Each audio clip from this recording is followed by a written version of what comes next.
Hi Cranston, thank you for your financial documents.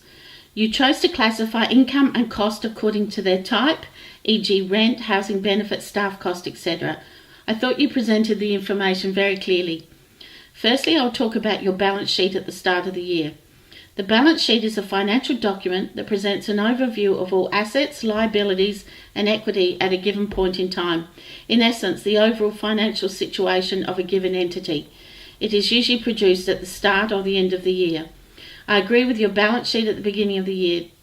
Total assets are 163.5 million, total liabilities of 81 million and equity of 82.5 million. You didn't provide a balance sheet for the end of the year, but it wasn't actually specifically asked for. The cash flow statement is a financial document that details the cash inflow and the cash outflow within a specific period of time, usually over a year.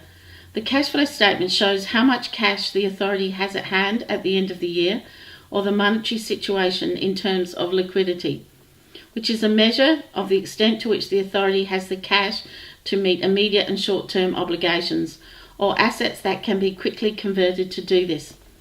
In regards to your cash flow statement, I agree with your assessment and your figure of a total cash deficit of 4.9 million.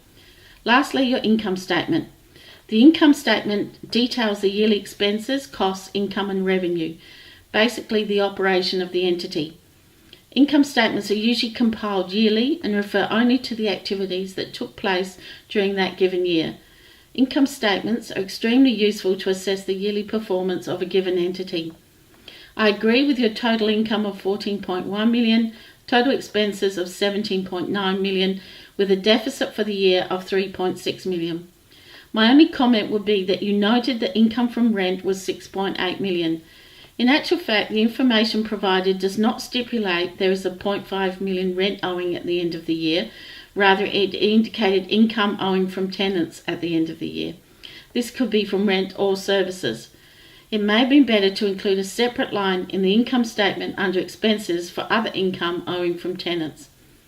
In regard to what I think the overall financial situation of the authority is, I think the financial documents are showing that overall it is in a good financial situation with significant equity.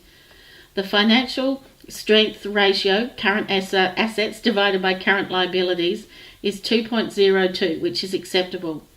However, there was a cash deficit this year of 4.9 million, which isn't good, and if it continues will eat away at the equity.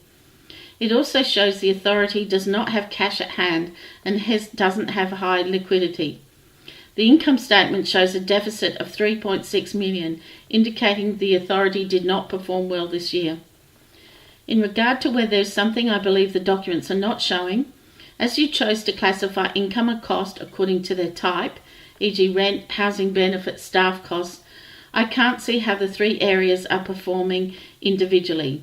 If income and costs were classified according to separate activities, or in this case housing areas, it could provide more useful information on the financial performance of each housing area to inform decision making and promote accountability.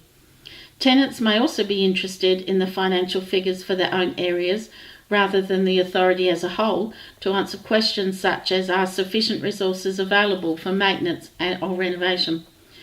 In addition, a further breakdown of head office costs, which are quite high, would have been useful to determine whether some of these costs are in fact related to particular housing areas and need to be recharged to them, or whether head office is draining resources and needs to be reviewed.